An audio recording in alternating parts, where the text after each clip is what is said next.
Hello, dear viewers. You are on the channel where the scariest and most mysterious stories come to life.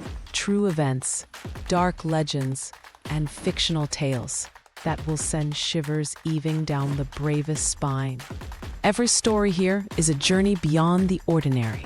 If you enjoy fear and the unknown, subscribe to the channel. And don't forget to leave a like so you never miss a single story. Today I will tell you a story that never let go of my mind. This is more than a tale, it's a tragedy that left families searching for answers, and the deep sea keeping its secrets. Don't forget to subscribe and hit like. Stories like this must be remembered, so the pain and courage of those lost are never forgotten. He always loved ships and oceans, and in the summer of 1949, he finally earned a place as a deckhand on the freight ship Córdoba. His name was Mateo, a quiet but ambitious young man, eager to see the world and send money home to his waiting family. He remembered boarding the vessel at dawn, her hull looming against the pink sky, ropes coiling like sleeping snakes on the dock. He saw his mother waving from shore, anxiety in her eyes, while his father tried to look proud and strong. He sailed out through calm waters, the other sailors boasting, laughing, and hiding their own fears with dirty jokes and stories of storms. He lived for the fresh salt air and the endless horizons, believing nothing could go wrong with a crew so experienced. He noticed the first sign on the third night, an engine shudder, metal groaning deep beneath the decks as the wind picked up. He asked the chief engineer about it, but the old man only shrugged, muttering about Córdoba's age and bad luck at sea. He felt the mood on board shift, laughter replaced by nervous glances, as lightning forked over black waves on the horizon. He heard that one sailor had refused to sleep below deck, convinced the cargo hold felt wrong since their last stop at San Telmo Point. He tried to ignore superstitions, but those nights the ship creaked and moaned like some living, wounded thing. He lay in his bunk, listening to whispered prayers from the men around him, everyone suddenly very religious as a storm built outside. He watched rain lash the deck, the sky flashing white, and worried about the rumors of old sea curses and doomed vessels. He remembered his father's warning, the sea has no mercy for arrogance, but he always thought fear made a man weak. He was posted on night watch when the first unexpected wave struck, slamming the ship sideways and tossing men out of their bunks. He gripped the railing, knuckles white, as hail the size of pebbles rained down and the captain screamed new orders from the bridge. He saw rigging snap and cargo shift, barrels rolling loose and water pouring through cracks in the hatch.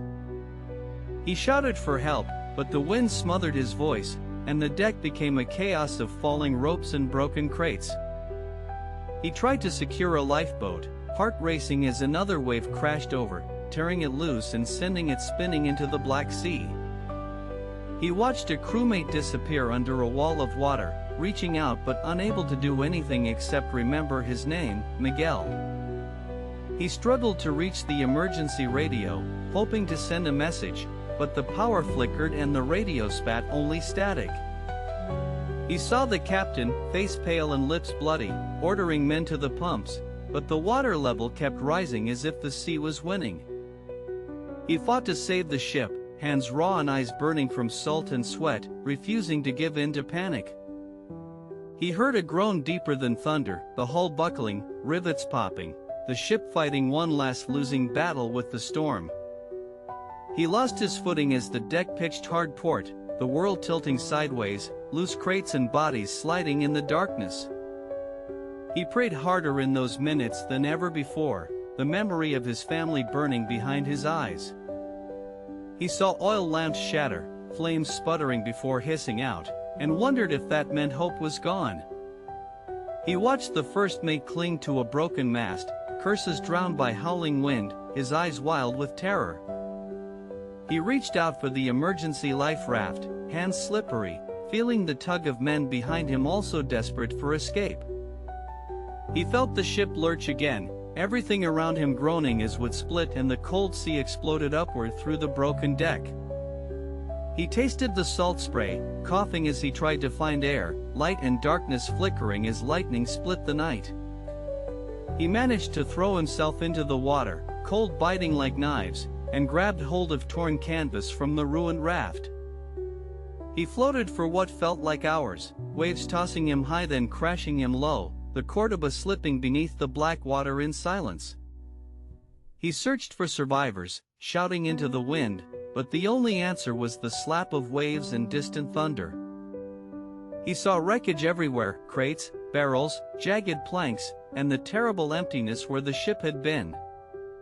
He remembered every man aboard, their jokes, their stories, now gone, pulled down into the deep with no graves but the sea. He spotted a single lifeboat, overturned, with nobody clinging to its side, and realized how truly alone he was. He clung to hope, thinking of his home, picturing dry land, but the storm showed no mercy, rolling waves endlessly. He felt exhaustion pressing on him, the weight of wet clothes and heavy heart almost too much to bear. He whispered his mother's name, begging for strength, blinking away tears that mixed with freezing rain. He sang every song he could remember, desperate to keep fear and darkness at bay, his voice shaky and raw. He noticed the sun starting to rise, orange streaks on dark waves, and told himself that daylight would bring rescue. He watched the storm rage itself out, wind slowly dying until the sea was only heaving, gray and endless in every direction. He counted each minute, mind drifting in and out of memory, images of old friends, childhood, and home flickering by. He saw a gull circle overhead and thought it was a sign, but the bird was just as lost as he was. He squinted at the horizon, willing a ship or a plane to appear, but the world stayed empty and silent. He spotted a barrel floating nearby and grabbed it, grateful for anything to help him survive a little longer. He began to lose track of time, sun and waves blurring together, thirst burning his throat and skin stinging with salt. He remembered survival stories, men lasting days at sea, and promised himself he would not give up, not for his mother or father.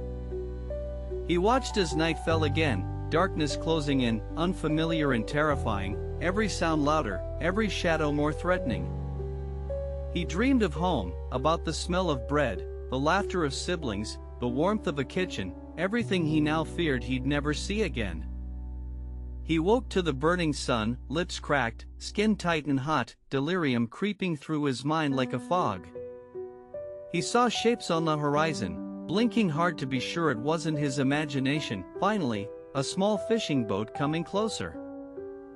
He waved and shouted, putting the last of his strength into a cry for help, as the men aboard spotted him drifting.